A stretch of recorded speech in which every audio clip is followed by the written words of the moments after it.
Welcome to the Director's Seminar. It's the second one for the semester, and I am really excited today to introduce King Lee, who we were so fortunate to attract to the University of Illinois to lead the new Carle, Illinois College of Medicine.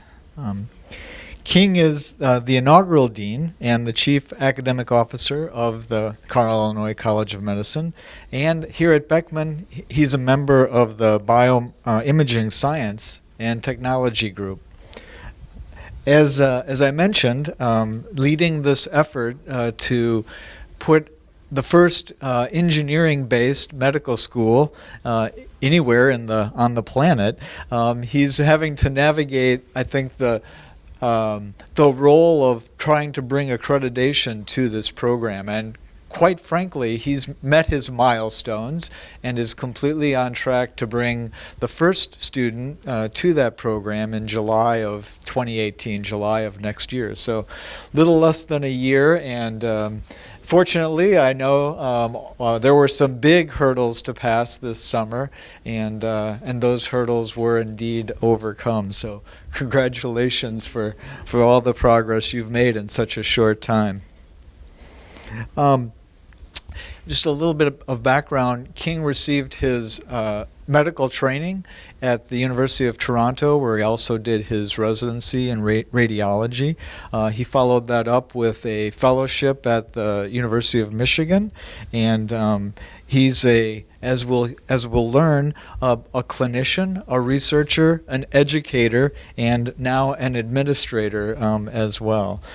You'll find that in addition to all of those things, it's going to become immediately evident from his talk that he truly is a collaborator and filled with lots of energy and filled with lots of ideas and able to connect to people in a way that gets you excited and wants to join the effort and the things that he's going to tell us about today. Prior to coming to the University of Illinois, he was the Senior Associate Dean for Clinical and Translational Research at Wake Forest and the Deputy Director of the university's Comprehensive Cancer Center, and he is also serving a Deputy Director of the Cancer Center at the University of Illinois. He's going to tell us today about molecular theranostics, an imager's perspective. King, thanks so much for giving the Director's Seminar.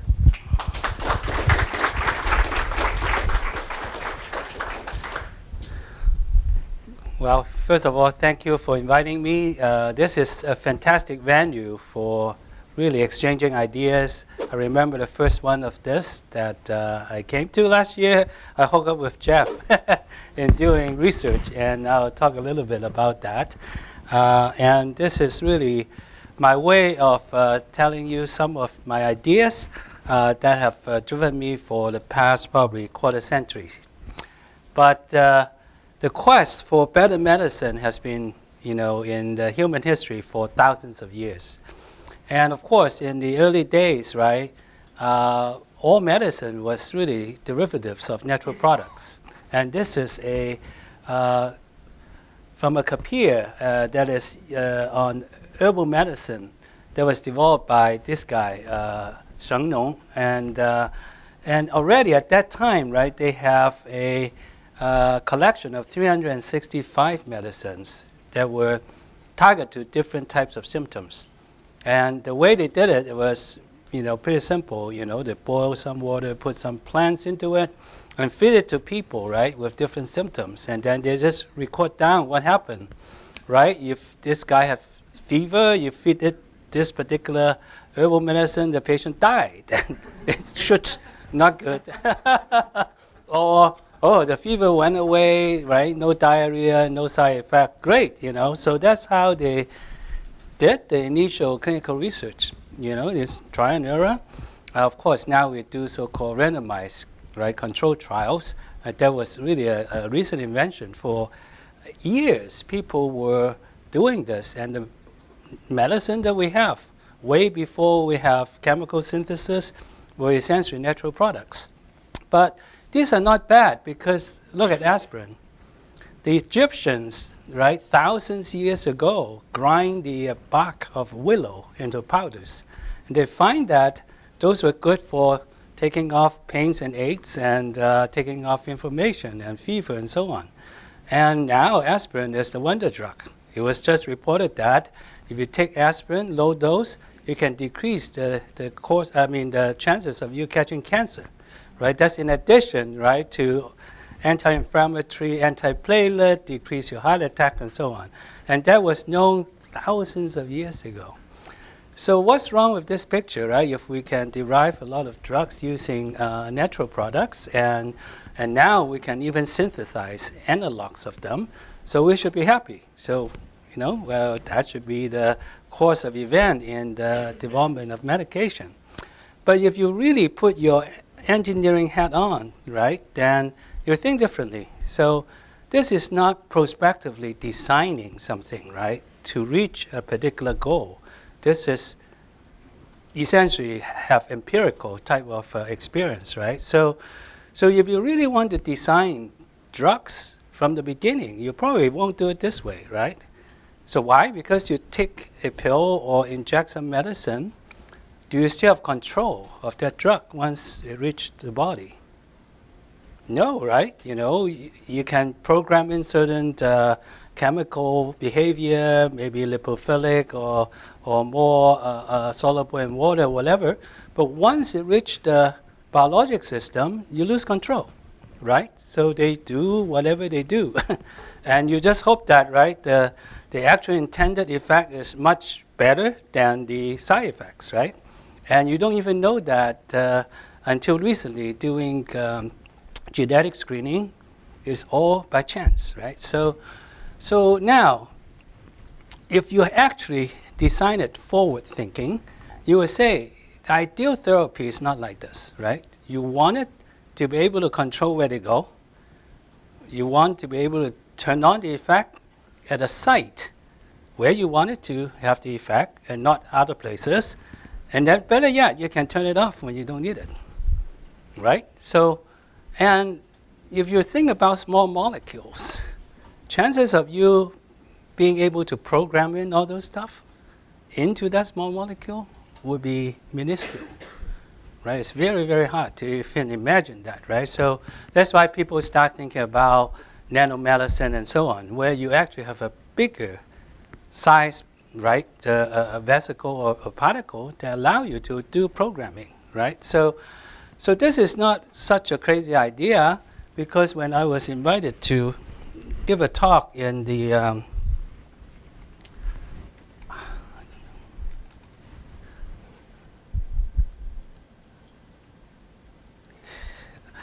nanotechnology and oncology workshop organized by the Institute of Medicine about 7 years ago, I talked about this concept about programming control, right? So that you allow, the idea is to really seize control back from the drugs, okay?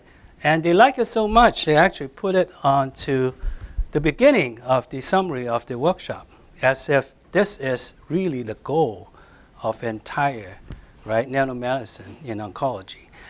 And if you think about it, right, this is what engineering and medicine meeting, right? So the forward design of therapy. So when you think about the forward design, you have to think about the ideal state that you want to reach, right? The ideal therapy has to have very precise targeting. You want it to go where you want it to go. And then you should have very precise action. That means that they would do the things you want it to do and have very little other effects, right? And then the third one is timing. You don't want it to be on all the time, right? And you only want it on when you want it to be on, right? And that is spatial and temporal, right? You want it to be on only in the site where you want, when you want it. And then better yet, you can turn it off. So all this essentially talks about control. So the engineering part is how do you build in the control of the drugs that you are giving so that you seize back all that control. And if you can do that, you revolutionize medicine. We have never been able to do that in the past thousands of years, right? But that's when engineering and medicine really can create a revolution. So we started down this line probably a quarter century ago. And at that time, right, we were thinking, can we first just get to the first point? Get our drug to the target so that they can carry the function there. At that time, we designed a nanoparticle, which is lipid-based, and allow us to actually do many things, including decorating them using targeting ligands so that they can target to the site. They can actually have drug encapsulation, and we can also put in metal binding that allow us to actually image them. So they allow us to do what we call Theranostics, right? Imaging for the diagnosis and then treatment, right, using the drug. So why is it important? Because that is part of so-called personalized medicine, right? If I image you, you don't have the target, why give you the therapeutics? There's no point. So giving you the therapeutics only after determining that you have the target and you will respond to the treatment. So theranostic essentially is a package, and as an imager, the diagnostics that we program in is typically imaging. So at that time, again, using engineering approach, you have to have design goals. So we started off saying it has to be biocompatible. So a lot of people thought about imaging using crazy things like quantum dots that are really toxic, right? And so we said, no, you don't want to go there. You want to start off and say, I want something biocompatible. Otherwise, retrofitting it will be crazy. And then at that time, we were trying to get as much of the nanoparticles to the target. So we decided on endothelial targets because it's easy, right? You inject something, they'll be circulating, and they can hit the target multiple times as they go along. So we decided on something that will recirculate. And then we decided that we need to be able to decorate the surface so that we can target them, right? And then we want to have metal binding because we want to be imageable. And then we want a room so that we can put drugs in the middle. And then the ultimate goal is to be able to image in therapy. So those were our design goals. And we tried multiple different things like polymers and lipid vesicles, and decided on this polymerized lipid vesicle that is actually quite easy to assemble. We use phosphatidylcholine as the base lipid, and then you can do a diacetylene bond here so that when you use UV light, they will cross-link. So why do you want to do that? Because most liposomes, they are fusible. So if they fuse with cell membranes and so on, they're not very stable in vivo. Having the polymerization make them a lot more stable. And then, of course, you can titrate it also, right? Because if you make 100% polymerized vesicle, they can't be metabolized. They're related to beads. So you need to program in the percentage. We find that about 70% is the best. They can still be metabolized through the liver, but stable enough in vivo. But in the first iteration, we actually make them little beads because, that would prove the concept. And then at that time, we also did something really generic. We put essentially a biotin evident link so that we can put any antibody on, right? So, and then we put the chelators on so that we can put metals on. So by mixing different ratios of the lipids, you can do self-assembly, and then you have something ready to be used. And the first thing that we try to prove is that by this amplification, now each target, in the old days, you can only carry in one potential imaging, right, contrast agent. But with a nanoparticle, we can put in 10 to the 5th to 10 to the 6th because you have now a much bigger vesicle. So when I was a resident, it was thought that it's impossible to image using MRI molecular events because you don't have enough signal, right? You need millimolar concentration, and you just can't carry in that much per target. But if you amplify a 10 to the 5th to the 10 to the 6th time, then suddenly, right, it becomes possible. So our first design was to actually do this for MR imaging. And the target we chose at that time was something really pretty hot. And of course, you have to go through all the QA, right, the quality control, making sure the size is within range. We decided on about 100 nanometers because they would recirculate. They don't get gobbled up by the liver and spleen too quickly. And then with that, we chose an endothelial target called alpha V beta 3, which is an endocrine molecule that's involved in angiogenesis. Okay, so no one has been able to image the upregulation of that molecule, especially using MRI at that time. So we published the first paper in the world that showed that this can be done using our nanoparticle. And you can show that pre and post.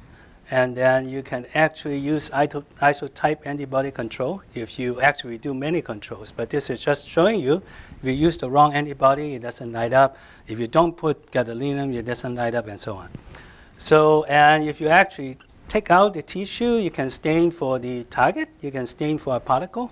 They co-localize. That means that the signal is really coming from the particle hitting the site, not just being in a general area. And once you can do imaging, as we said, we want to do theranostics. The next thing is, can you use the same particle for therapy? And our design was to use a positively charged particle, and then you can load genes, right, therapeutic genes on top of that, and deliver to angiogenic targets. And one of our collaborators published a science article using our particle and a therapeutic gene. But this time we are more sophisticated. Instead of using a biotin evident antibody link, which is not going to be possible to translate into humans, we are putting in a small molecular ligand that we actually screen using a library, and we have patented this small molecule also in addition to the particle. And using this design, they were able to regress well-established metastatic tumors, okay, in mice. And which is, incredibly exciting, because imagine you can now decide that the target exists, and then you put in a dose of the therapeutic gene, hit the target, and regress metastatic tumors, right? So why is it not in the clinic yet? Because the regulatory hurdles for nanoparticles is incredible. Okay, so you can see, right, all the controls, and this is the treated one. The tumor actually regressed to almost non-existent, and the mice actually live for a long time. Okay, almost a natural life expectancy. Whereas the controls, the tumors got huge and they die relatively quickly. So, very exciting results. Of course, if you can target alpha E beta 3, you can target many other targets, and this is using anti-ICAM1 antibody targeting very early multiple sclerosis, and you can see the same thing. But something that bothers us a lot is when we look at histology like that, right? That you can see these are the veins, right? The venues, and these are arterial. So the ICAM actually get upregulated only in the vein. So this is exciting. But look at this, right? So you can see two endothelial cells right next to each other, right next to each other. And this one has gazillion particles attached to it. The one next to it has almost nothing. So that means heterogeneity in biologic distribution is gigantic. That's down to the level of cells right next to each other, right? And this has been pointed out over and over again. So to imagine having a magic bullet that hits, right, everything, I think is a dream. And that's why at that time we have decided this path of just trying to target a single target using whatever therapy you want to may not be the panacea that everyone was thinking at that time. Everyone was thinking targeted therapy. But once we see pictures like this, we said, this is not going to go all the way. So, but of course, we push to translate some of this into the clinic. Our small molecular ligand have been derived into imaging agents using SPECT imaging. And And you can actually now look at lesions that may be negative for deoxyglucose, right? They're not very metabolically active, but they show angiogenesis. Very exciting. At the same time, sometimes you see a lot of metabolic activity, but you don't see the angiogenic activity. That means that they may be just reactivated bone rather than recurrent metastases, right? So the angiogenic imaging gives you another assessment of the lesions that you're looking at in addition to the metabolic activity. And this is now available in the US as an imaging agent. But the actual nanoparticle never got through the FDA because they want to trace every single component of the nanoparticle that you use. You imagine the expense and the stuff that you need to go through for clinical trial, and it's just impossible to get it done unless you have, I guess, gazillion dollars. We didn't. So we put the small molecules through, and then it's clinically available. Nanoparticle is not. But that's just targeting, right? And that's just one of the criteria. So if you really want to take to the next stage, right, getting the drugs to the target is only the first part. Now, you want to actually activate or release the drug when you want it to, at the right place at the right time. And of course, turning the drug off is even better, but this is really hard to do. And so at that time, because we're imagers, we actually use fusion imaging to define where the targets are, because we can fuse anything that is maybe targeted imaging with anatomic imaging to give us an idea of where the lesions are going to be. And then we chose energy that allow us to change biodistribution. And the energy we chose is something that people here are very familiar with. It's ultrasound, okay? Ultrasound can do many things, and we say that you can shake or bake, right? Shake and bake. You can shake it, or mechanical energy deposition, or baking, right? Thermal energy deposition. And a lot of people use the baking, right? Now you can actually burn tumors in multiple organs, including the brain now, right? Using therapeutic ultrasound, they have actually devices that can go through the skull and allow you to focus energy enough, not hurt the skull, and be able to burn tumors. But at the same time, you can build lenses either electronically or by just the shape of the lens to focus, so that just like proton therapy or radiotherapy, they can be very targeted. They can target to really small areas, right, so that you don't cause problems right next to it. And then it's well understood the thermal dosage, okay? For example, the thermal dosage is not linear, right? So at 43 degrees, it would take 240 minutes to cause 100% necrosis, but at 57, it's a second. So if you can control the temperature right, you can do many things, right? So for us, we just want the temperature to be warm, not hot. Then you can do it also. The reality is people have been using it for facilitating drug delivery. The most common way is actually to blow up bubbles. You use micro bubbles, you inject them, and then you use the right energy, you can actually blow the bubble up. And by doing so, you do two things, right? You can then blow up the lining of the blood vessel, so it will leak. At the same time, you blow up the lining of the microbubble, so the drug will leak also. So the drug leak from the microbubbles into the particular area where you're shining the ultrasound and where the microbubble is. But clearly, this is not a very controlled process, right? You have to have the bubbles at the right place at the right time with the ultrasound at the right place at the right time. And how much gets in is really a combination of blood flow, concentration of drug in the capillaries, and so on. So we also work on the processes where we're just shaking and warming to just allow the intercellular junctions to be opened up and allow drugs up to 100 nanometer or above to leak in. And now people have been using it to open up the blood-brain barrier using the bubbles and blowing them up, and they can do it in a fairly controlled manner. And they have these built devices now that allow you to use MRI to guide the energy deposition, at the same time monitor temperature. Okay, MRI, because of the phase shift that you can detect, can monitor temperature, right, down to about a degree Celsius, fairly accurately, in almost real time. So that means that you can make a very precise instrument that allow you to either burn or shake or warm, right, and which are all things that we can do. We have shown that, for example, in mice, if you shake it too much, everything leaks like crazy.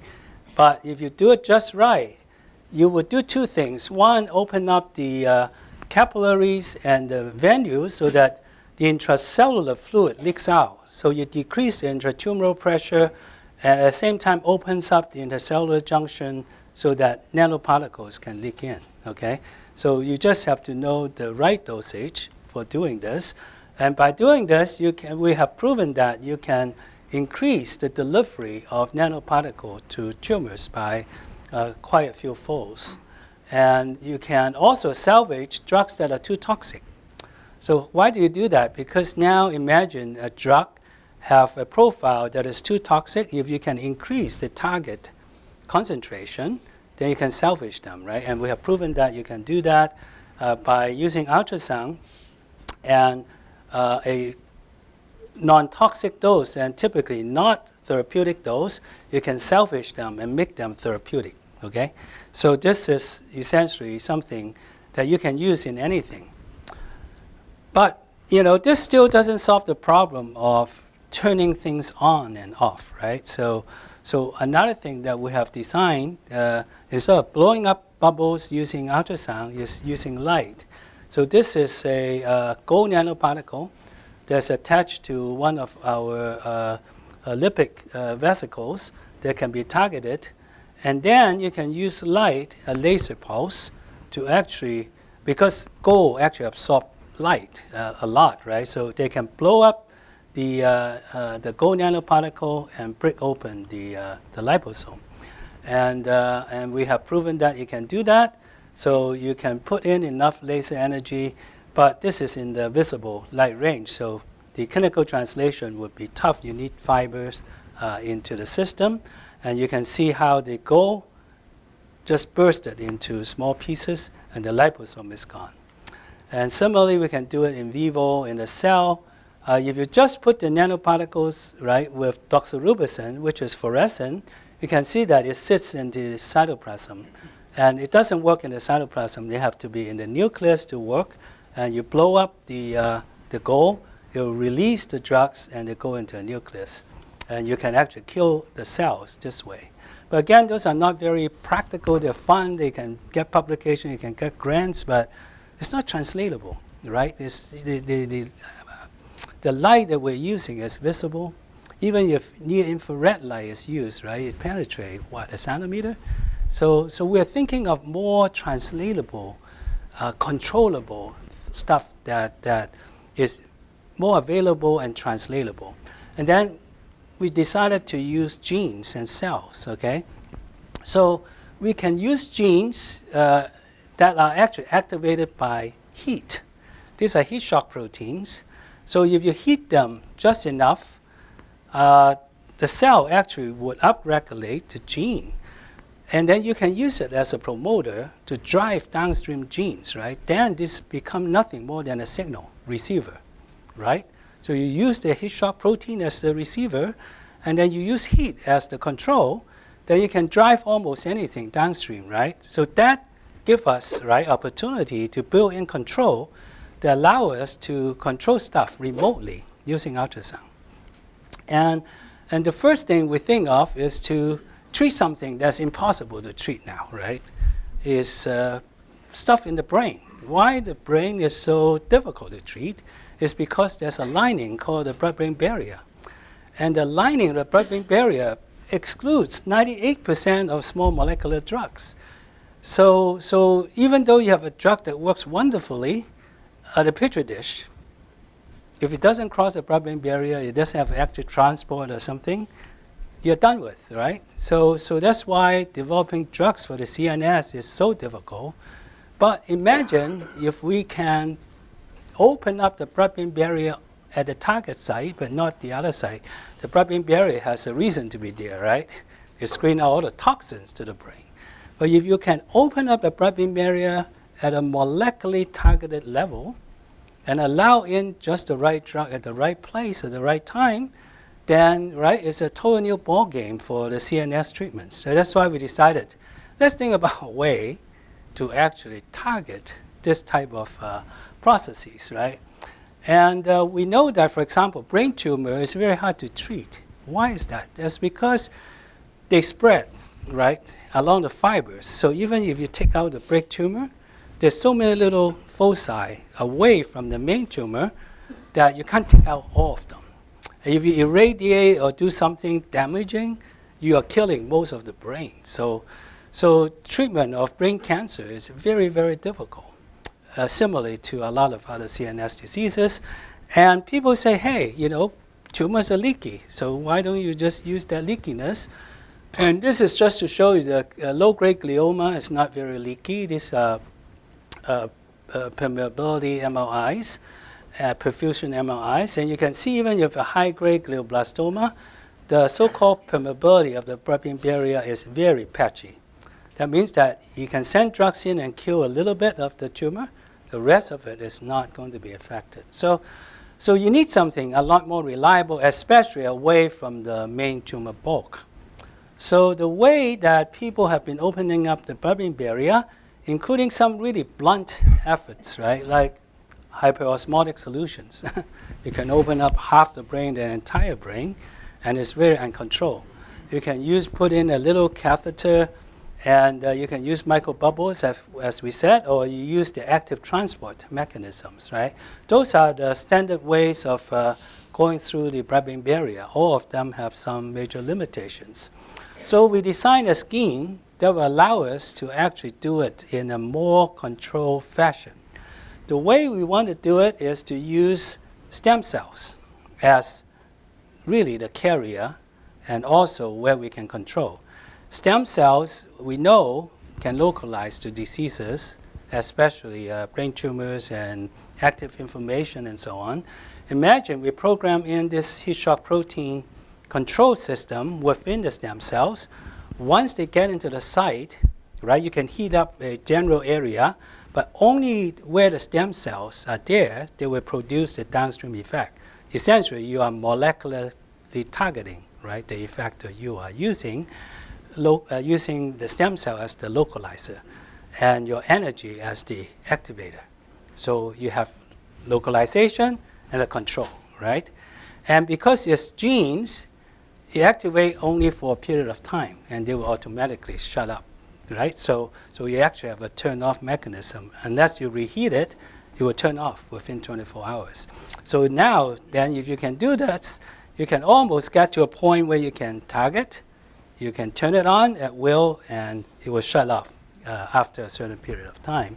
So that's essentially the stuff that we're doing right now, which is funded by the NIH. So this is just to show you, many people have shown that, right? If you have a tumor on one side, you inject stem cell on the other side of the brain, they will migrate, okay? So that means that if after surgery, I can inject stem cells, and they will localize, right, to the foci of the tumor. And this is very accurate down to very microscopic level. The stem cells will seek out the foci even at the microscopic level. And this has been proven over and over again. And people actually have been thinking about genetically engineered neural stem cells already, right? So they actually wanted to use the genes they put in to activate prodrugs, for example. And also, they want to use it as a way to attract immune cells, right? The so-called immunotherapy. So this is not an entirely new concept to send in the neural stem cell as a way to attract other therapy. So we actually designed a cytokine as a therapeutic component of our system.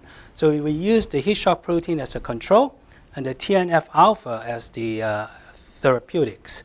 So why TNF-alpha? TNF-alpha actually have two mechanisms that we like a lot. One is that it will open up the blood-brain barrier. But you don't want to use a lot of that, right? They can kill you. TNF-alpha is very toxic. But imagine we're only secreting from the stem cells. They secrete a very small amount. So that allows us to control the dosage pretty well, and you can turn off after 24 hours. And the other thing I think is actually even more important, because we have known that if you just send in the stem cells, only a few of them, right, will localize to the site. You may not have enough to do the job that you want. So what you really want is a control amplification scheme, right? Imagine if you have a few cells as a sentinel, and you can use those few cells to attract more of the cells to go there, right? Then you can amplify the effect. And TNF-alpha is also a cytokine, as a chemokine, that actually attract stem cells and also immune cells to the area. So it's a well-understood inflammatory signal that would actually lead the other stem cells to the area. So you can imagine sending in the first wave, right? Open up the blood-brain barrier a little bit, but at the same time send in a second wave, and there are a lot more of them would localize to the area. But that's essentially the plan right now. And this is highly translatable because neural stem cells have been used in humans. This type of MRI machine for the stuff that we're doing is an ultrasound machine already exists. So we don't have to really develop this. And clinical trials have been done all over the world using this type of machines, so it's highly translatable.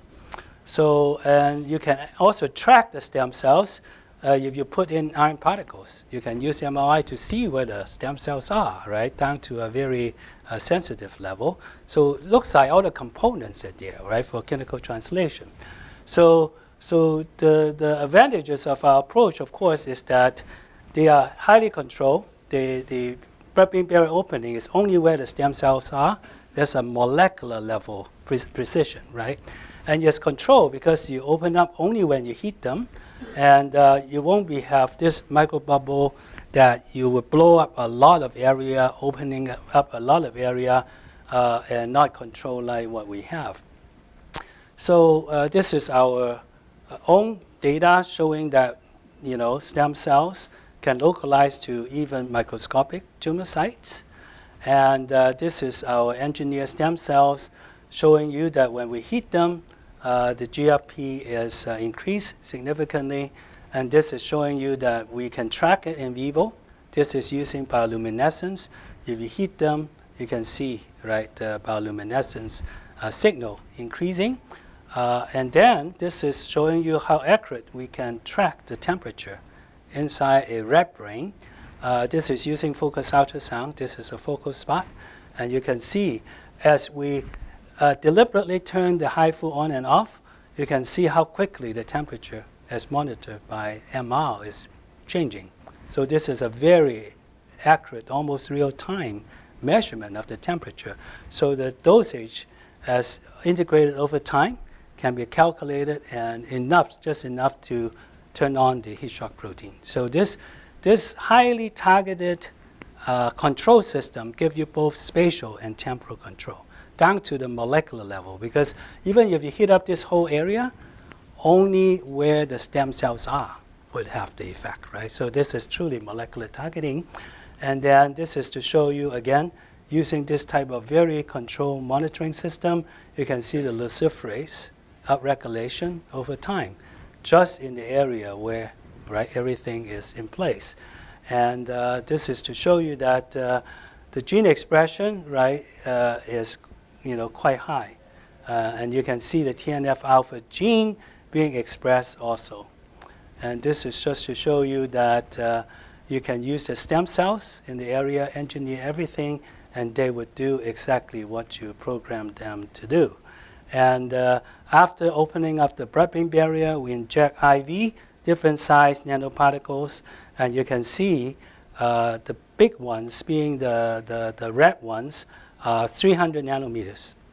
Okay, so you can actually allow 300 nanometers nanoparticles to penetrate after you open up the blood-brain barrier using this type of TNF-alpha secretion. And this is huge, right? 300 nanometers allow you to then inject nanoparticles, go in there and have slow release, for example. Imagine you have a microscopic foci of tumor. You do this, and then you send in a wave of nanoparticles that have slow release of chemotherapeutic agent in the area. You trap them there, essentially. They can't get out, right? So this is clearly something that we can do with the current methodology. We're extending this methodology, hopefully in the future. And you can actually track that also using MR contrast agent, showing you exactly where the blood-brain barrier is open using this type of mechanism. And this is further work that shows that we can attract stem cells by heating and then expressing TNF-alpha. A lot more stem cells go into the area. So this so-called amplification scheme can potentially work. But again, right, heat is a pretty dumb type of system. It's just on and off, right? Once you hit a threshold, it's on, and it's just dumb. So we believe that there will be much better control system out there. And this is just nothing more than a proof of concept that you can localize, you can control, and you can be turned off. So now, I have actually a group of people that essentially work on this and also extend the technology. I have two very dedicated and talented postdocs, one more on the ultrasound side, the other on the biology side, but I have actually more collaborators than postdocs. I have Ed, who is expert in the brain tumor, and I have Mike, who is an expert in therapeutic ultrasound, and Brett is, of course, an MR expert. And I have also drafted Jeff to work on the next generation of control system, which, if we are successful, will be extremely exciting. You have all heard about the concept of optogenetics, right? The huge breakthrough in the neuroscience. That you use light to control, right? Neural activation and so on. But light doesn't penetrate very far, right? 100 micron, So you can't really even stimulate deeper brain tissue. But imagine if we can turn light on from afar, right? Instead of from very close, like inside a cell, then the total game is changed, right? Then you can do remote excitation. So I've drafted Jeff to develop a material that allow us to use ultrasound to excite, and it will produce light, right? Then if we get successful, right, you turn the entire optogenetics field into something that is highly powerful. You can actually do it in deep tissue and even in humans, right? So I'm just waiting for the material to be made because everything else is set up to go. But that's just one of the things that you can do in institute like Beckman, where you have convergence of all types of experts. I mean, these are all people that you run into in the hallway at Beckman, and within really 1 or 2 months, I've assembled a team that it will be impossible to assemble almost anywhere else, right? Working on a topic that I'm interested in, and luckily they're interested in too, because they see the potential. And of course, to really put everything into perspective, right? This prospective design and the merging of engineering and medicine is huge. Why is that, right? Think about it.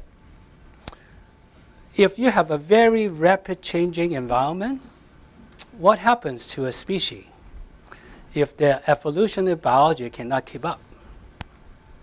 You go into extinction, right?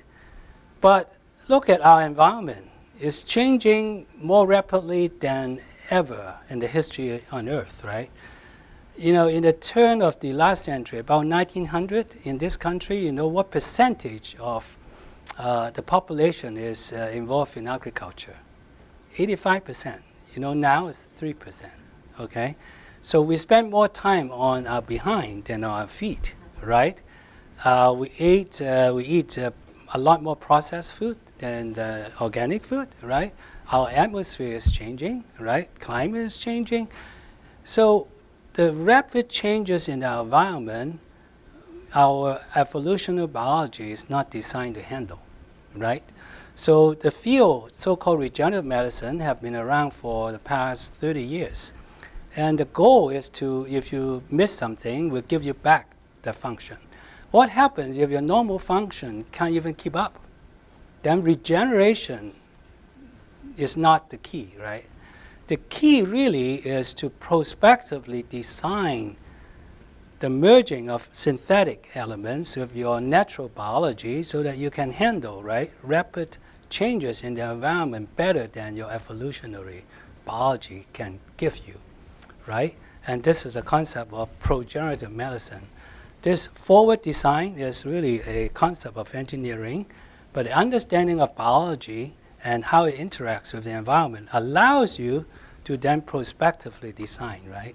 And in this particular campus, we actually have a lot of strengths in that area, all the way from molecular prosthetics to synthetic biology, right? Making new genes, to making new cells, to making even brain prosthesis interfaces. These are all prospective design of merging synthetic and natural elements, right? That allow us to deal with not just diseases, but environment better. Think about 80-year-old today, right? The brain is going, the back hurts, the knee hurts, right? You know, what happens if we can re-engineer that, right? Fuse in some synthetic elements in it and say, oh, I can run a marathon at age 85, right? And my brain, wow, I can do differential equation when I'm 105, right? So that's the type of stuff that it has never happened in the history of the world. We are potentially the only species ever that can re-engineer our evolutionary biology to cope with rapid changes in the environment so that we don't go extinct, right? So very exciting. So we're coining the term progenerative medicine. If you Google it, it doesn't exist. It doesn't exist because this is a term we created. and then we want it to be one of the major focus of the research of the New College of Medicine, because it really brings home the idea of merging engineering and technology and medicine. So we don't just do education, we also think big on the research side also. And one of our first launches in the progenerative medicine area would be to hook up so-called maker labs, right? These are facilities that already exist on campus that can synthesize stuff for people, from molecules to cells to even biobots and so on, right? So Jeff is very supportive of the idea, and we are now truly working on looking at the portfolio of stuff that we can bring together.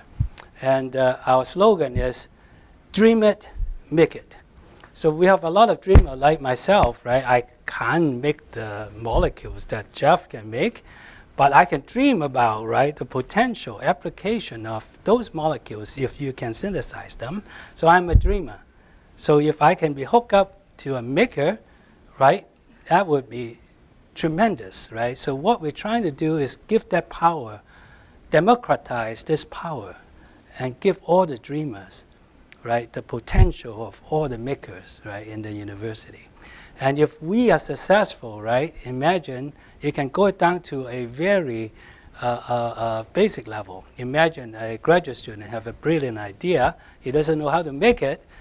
You give them the tools to say, okay, that facility can make it for you. Try it out. And the idea works, right, it becomes huge. Because when we are young, we are a lot more creative, right? The creative peak is actually young age. And that's why, you know, if you can democratize this maker network and give it to everybody, and if you're successful, it can be used as a strategic advantage, not just to the university, but to this nation, and eventually globally. So that's the big dream that we have. And luckily, we have sold this idea to many supporters, and that will be coming, I think, to reality. So with that, I'm going to close with a quote that I like. It's actually from a Nobel laureate in chemistry. he says that discovery consists of seeing what everybody has seen, but thinking what nobody has thought. So essentially, the discovery starts in the mind, right? So when you have no barrier from a thought to a real prototype, the power is huge, and we're going to make it happen here. Thank you very much.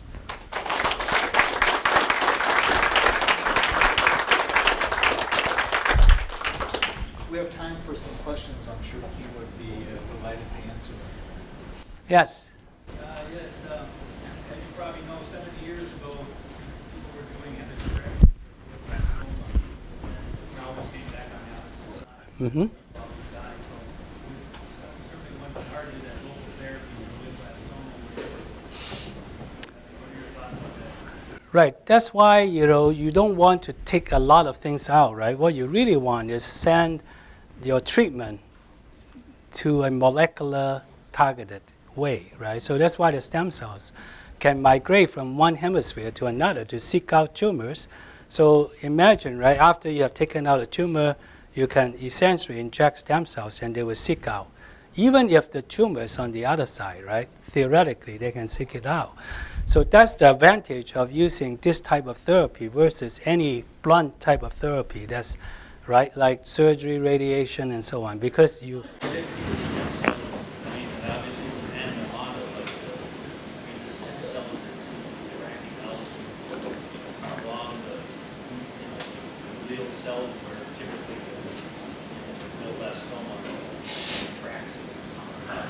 Well, we have planted, for example, seeds of stem cells, tumors, and then we have seen stem cell migration to even microscopic tumor foci.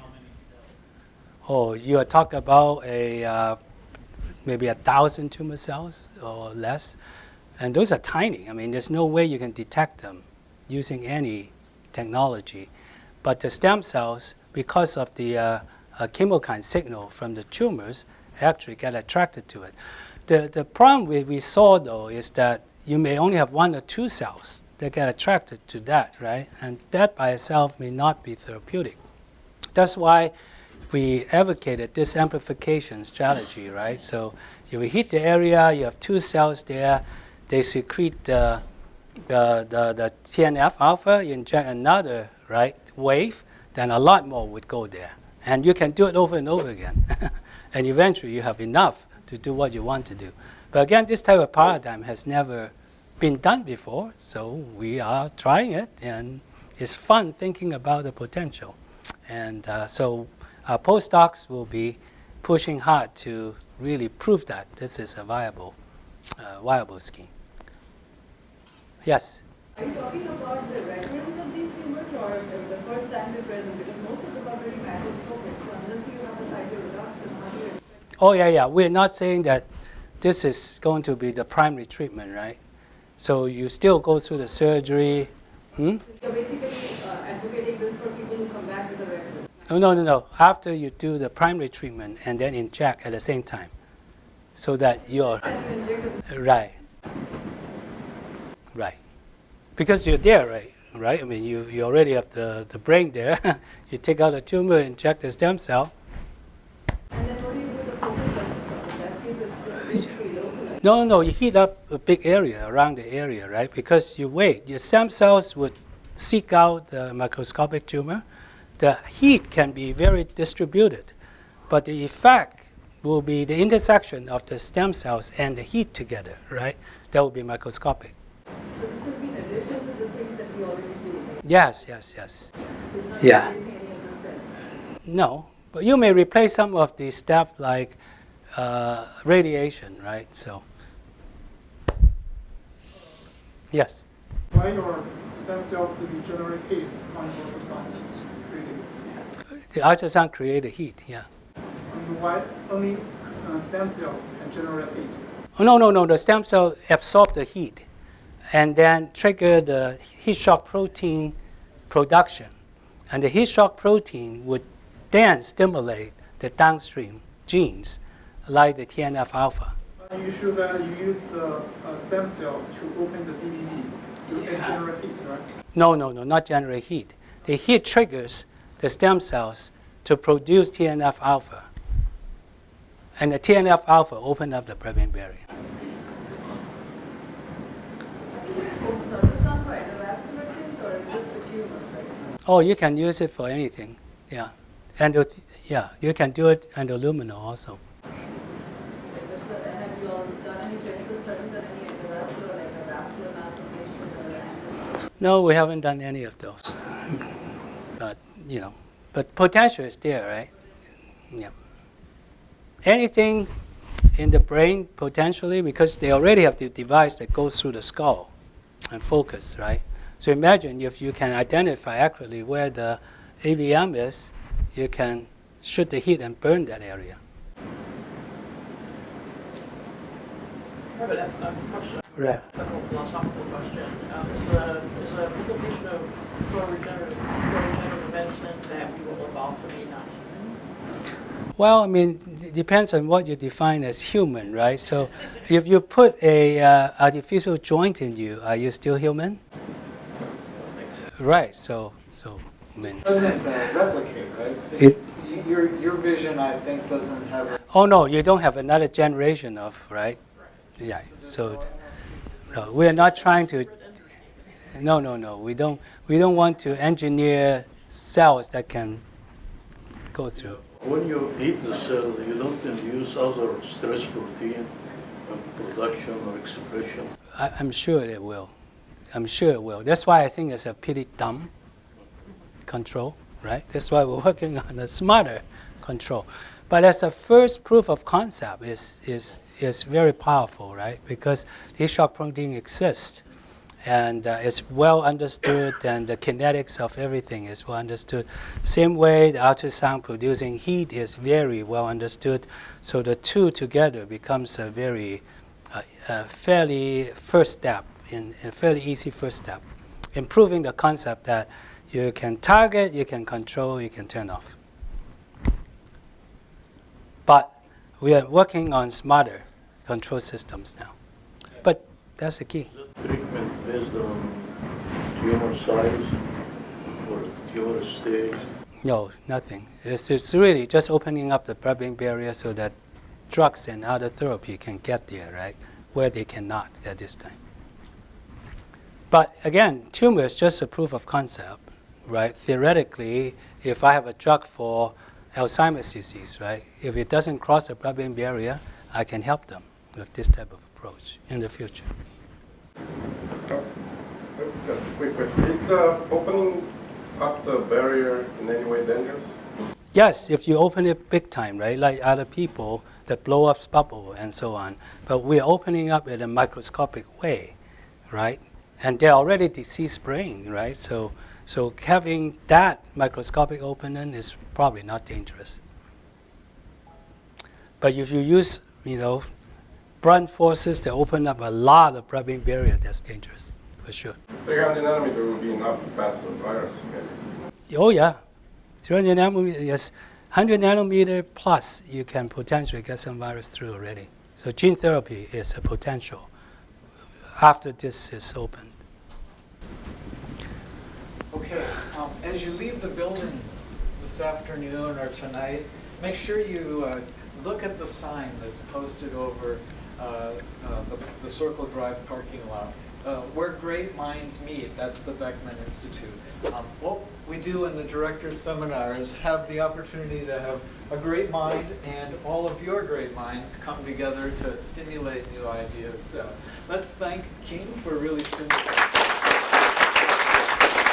Well, it's always fun to interact with colleagues. As I said, the first one of this I came to, I hooked up with Jeff already. And if possible, come to more of this because this is what the Beckman is all about.